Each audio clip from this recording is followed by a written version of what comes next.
Pondok pesantren As-Adiyah berdiri di tengah-tengah kota yang bangunannya berdiri dengan kokoh, seolah memeluk sejarah yang tak pernah runtuh. Tiangnya memancarkan wibawa, dindingnya menahan 1000 cerita dengan warna hijau botol kombinasi beige yang warnanya menenangkan mata dan hati. Indahnya tidak mencolok, tetapi mengajak siapapun untuk berhenti dan memandangnya. Pagi itu berbeda dengan Vanessa. Ia merasa suasana lebih dingin dari biasanya. Ia duduk sendirian di halaman pondok, memandangi sebuah foto lusuh yang menampilkan seseorang yang kini hanya bisa ia temui dalam doa. Ibunya. Ibu yang meninggal mendadak 3 bulan lalu.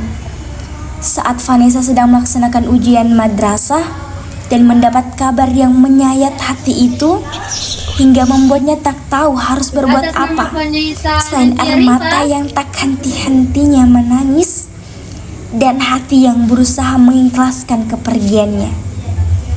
Vanessa menahan nafas. Setiap mengingatnya, dadanya terasa sesak dan seakan ada ribuan jarum yang menusuk-nusuk hatinya.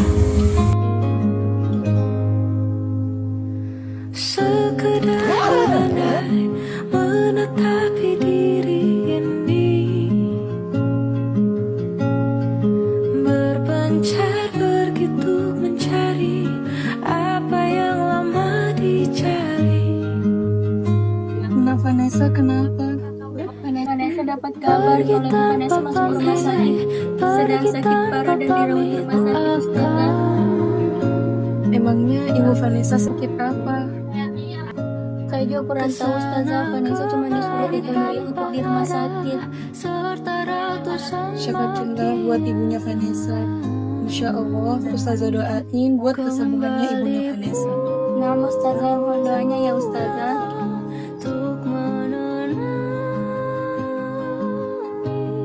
Ibu yang dulu selalu siap mengantar makanan yang sangat ia inginkan. Ibu yang tidak pernah bosan menasihatinya. Ibu yang selalu mendukung keputusannya.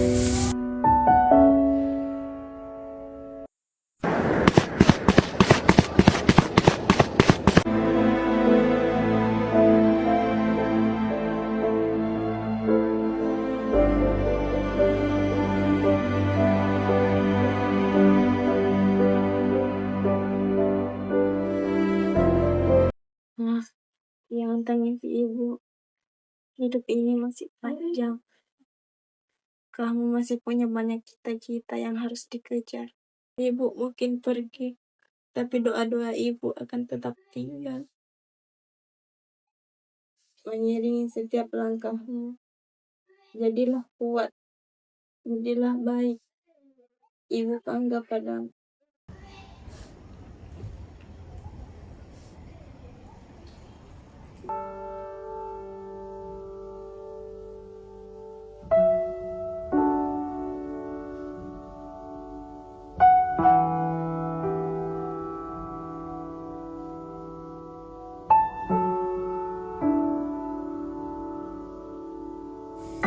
Vanessa menoleh mendapati Bella, temannya yang paling cerewet, Ternyata paling kamu di jahil, sini.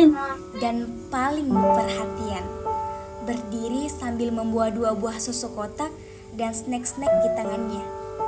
Vanessa hanya menanggapi ucapan Bella dengan senyuman. Sa, kamu bisa cerita atau cuma diam?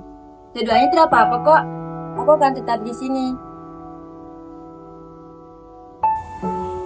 Ia menunduk, menutup wajah dengan tangan. Setelah tinggal di rumah beberapa lama, aku bisa kuat. Tapi setelah aku dengar doa untuk orang tua sehabis sholat, rasanya aku ditampar. Aku belum bisa menerima semuanya.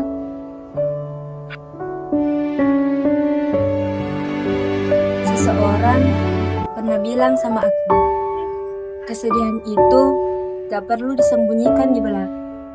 Kita harus izinkan ia duduk sebentar di hati, supaya nanti bisa pergi dengan baik. Vanessa menatapnya. Kata-kata itu aneh, tapi entah kenapa cukup menenangkan. Sore itu, Ustazah Aminah mengumumkan lomba akhir bulanan yang memang sudah menjadi rutinitas setiap bulannya. Semua santriwati antusias, kecuali Vanessa.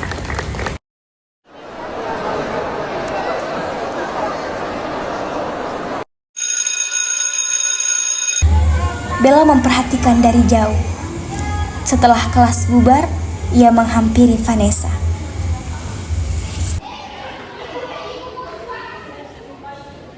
Kamu seharusnya tidak memaksakan diri. Jika kamu ingin ibumu hidup dalam kebaikan, kamu bisa melakukan sesuatu yang lembut, seperti doa, bukannya luka. Kalimat itu perlahan merayap masuk ke hati Vanessa.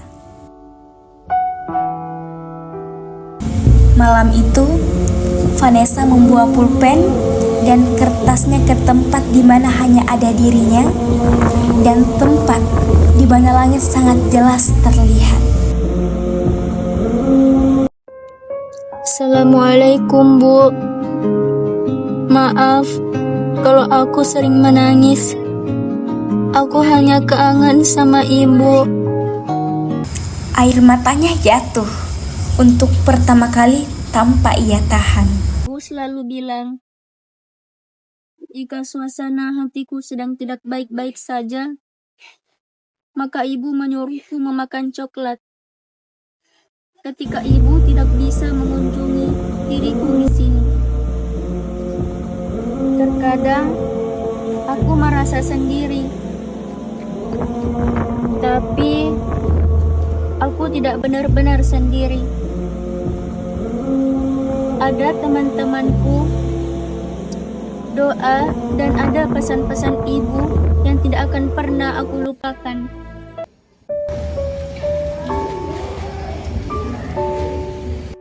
Dan aku berjanji akan menjadi anak yang Ibu banggakan, meskipun Ibu tidak bisa melihatku secara langsung lagi. Aku tahu Ibu melihatku dari tempat yang lebih tinggi dari langit.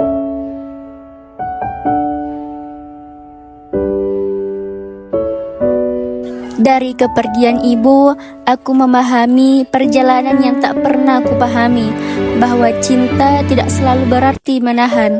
Ada saatnya kita harus melepaskan seseorang yang sangat kita sayangi, bukan karena kita ingin, tapi karena Allah lebih sayang padanya.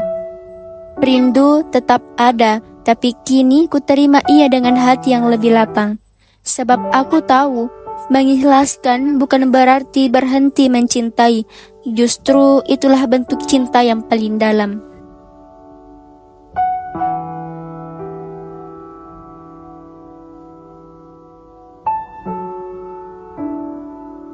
Beberapa tetes air matanya yang jatuh di atas kertas tulisannya.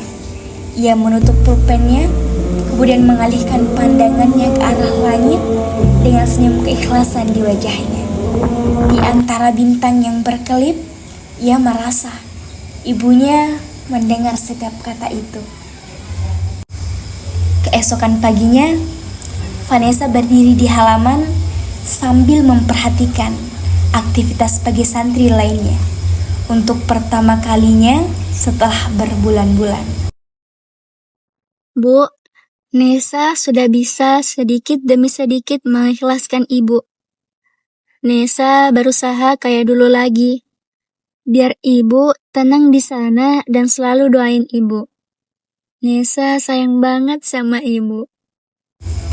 Beberapa teman yang lain datang menghampirinya dengan tas ransel di pundak mereka sambil membawa kitab di tangan. Ada saatnya kita harus melepaskan seseorang yang sangat kita sayangi. Bukan karena kita ingin, tetapi karena Allah lebih sayang padanya. Rindu tetap ada, tapi kini ku terima ia dengan hati yang lebih lapang. Sebab aku tahu, mengikhlaskan bukan berarti berhenti mencintai. Justru itulah bentuk cinta yang paling dalam.